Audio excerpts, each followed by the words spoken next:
Hi, welcome to Smartboard 101. My name is Robert Rocha. I'm an instructional technology specialist with the El Paso Independent School District. In our previous segments, we talked about adding interactivity into our Smartbook notebook lessons. And so we kind of talked about, if I look back here, we've already discussed move to reveal, erase to reveal, and change color to reveal. The one we're going to talk about today is called order of objects. Now this one uses a lot of finer points of the Smartboard, and it builds upon the things that we've learned in the past from our previous segments. And so this one I think you're going to really enjoy and like, and I think also too, this tends to wow the students a lot more. Every time I present this to a group of students, or I present this to my different staff developments, my different teachers, they all seem to be very impressed with this particular feature and want to use this one the most. So I hope you like it, and we're going to go ahead and get started and show you how to use order of objects. So I'm going to click on my slide. And again, one thing I want to mention to you is that when we're building our interactivity or building our slides, we always want to build them on our computer itself rather than on the Smartboard. It makes things a little bit easier. We want to build our lessons on our computer and present them on the actual Smartboard. I know that sometimes we want to go up there and get gung-ho and want to use the Smartboard as much as we can, but the finer points of making that great lesson will always be on your computer. You can always present it again on the Smartboard itself. So as you can see, I have on my slide here, it says order of objects, and here, notice now it says I have this little box that says pull, and it's items to pay close attention to while proofreading. And so if I want to present information one by one, all I simply do is take that cursor here, that pull button, and I slide it down, and then now it reveals something that's behind the box. Okay, I want to look for misspelled words. I need to focus on capitalization. I need to focus on punctuation marks, and reread to check for grammatical errors. So it's kind of impressive because like here, as I'm moving that box, things are being revealed. So let's go and see how I went ahead and created that particular piece. As I mentioned earlier, we're going to be using that Properties tab and different items we're going to be used from our previous segments. And so to build this particular piece, I need to remember two things. I'm going to change the color of my objects that I have here. And of course, again, the focus, the order of objects. How things are placed on this smart notebook allows me to reveal it in a certain way. And so we have to kind of look at this like we're building pancakes or stacking pancakes. Whatever you do first on the Smartboard is going to be our very first layer. And as we add things, they're going to be on the top. They're going on the top layer. So as we do things, we're going to be covering things up. And so I'm actually going to present this in a way that's a little bit different in the sense that I'm going to put the thing that should be first, I'm going to put that last. I'm going to show you how to do that in order to make building the lesson much more easier. So let's go back to our computer and show you how we actually build this particular piece. So as I go up here, I kind of want to show you exactly what was happening here. So I'm going to go ahead and click on my Format button up here, and I'm going to go to my background color, and I'm going to change my background color to white. So as you can see here, what happened was I simply had these words that I had in red that matched the background, just like I did in Change Color to Reveal. And so all I simply did was make those the same color, and then I added, let me go back up here again, background. I'm going to go back to that red color. I simply added a white box and put that white box to the back. So that way it's behind the actual words. So as you're sliding that box down, you actually see what's the words are above it. And so let's go ahead now, and as I was trying to mention earlier, we're going to build that page. So I'm going to go back to my toolbar up here. I'm going to add a new page, and there's my new page. And I also want to go back to my dual page display because I want to refer back to my other slide. So I'm going to go back, and if I go to my cursor here, my toolbar, I have a monitor there that has the actual 2 pages. So if I click on that icon, I'm back up to my 2 pages. Now, since I'm very limited on my time here at the studio, I'm not going to go ahead and rewrite this whole piece here. I'm actually going to copy it over or drag it over to my next slide.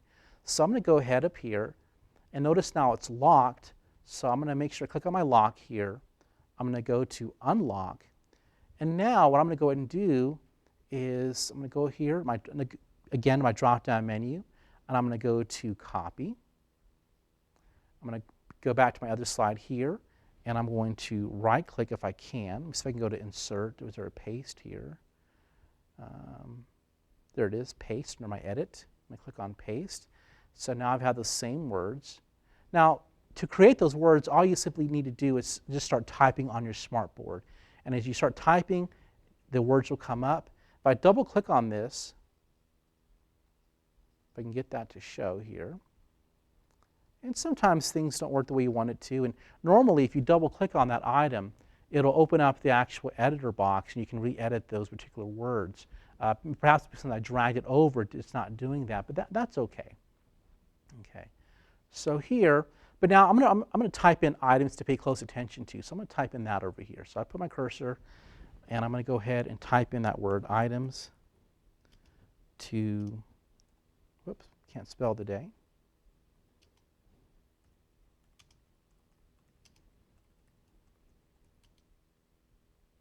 I'll put items to pay close attention to. I'm not going to go ahead and write the whole thing out there. And so if I want to change that, I can highlight that. I can change the font. Instead, I don't want that 16, I want that 36.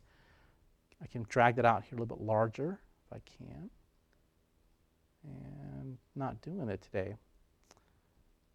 Some days in the studios we have those items, things just don't want to work the way they do, but that's okay. We just keep on going, and that's the way things are in real life. And so we just keep on trying here. So I'm going to go and put that there. So now you can see I typed something in there and actually changed my font color. And so at this particular point now, what I want to go ahead and do is, since I'm going to be moving things around, I don't want these items to be moved, so I'm going to lock them. So I'm going to go ahead and drag my cursor, do a marquee select. And as I go to my drop-down menu, I'm going to go to locking, lock that in place, so now the items can't move. And so I want to go ahead and change let's see, the next thing I'm going to add is change the background color. So let me go back. I got everything I needed from this particular slide. So I'm going to go ahead and go back to my single view. And there we go, my single view. And so now I'm going to change that background color. I'm going to change it that red, format, background. And I'm going to change that to that same color red. And notice, voila, my words are gone. But now I want to add that text box so that way I can go ahead and reveal those answers.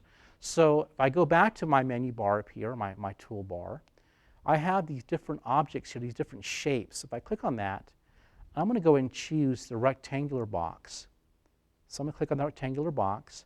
And so now, notice when I put my cursor down in the work area, I have a crosshairs. So I'm going to draw how large I want my slide to go ahead and be. My little box. So that's about a good size box that I want right there. And so I'm going to let go. But now you notice I'm still that tool. So I'm going to go back to being a cursor. Okay. So now what I want to go ahead and do is I got to change that box to be the color white. So I'm going to go ahead and do my marquee select. Comes up. And I'm going to go ahead and change the properties. So I go to my drop-down menu. I go to the last item within that window. I'm going to choose properties.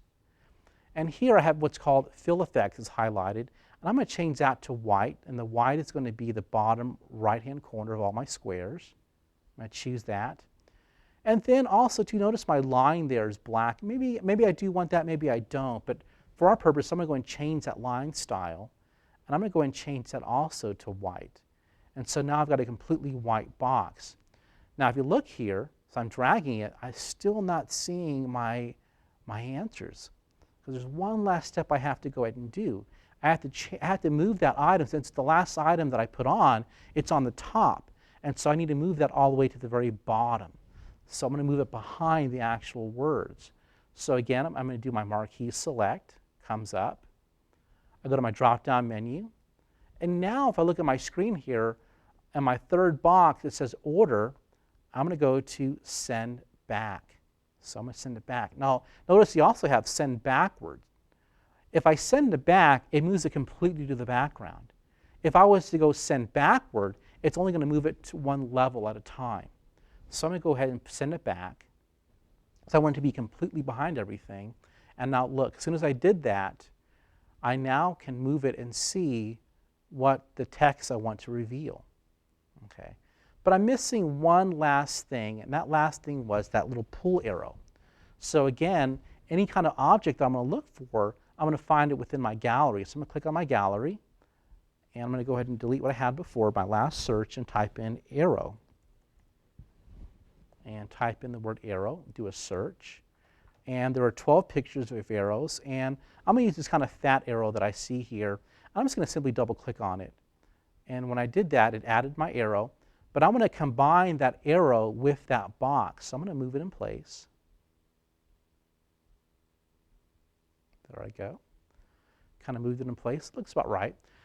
And I'm going to type in the word pull on that. So I'm going to go ahead and just start typing.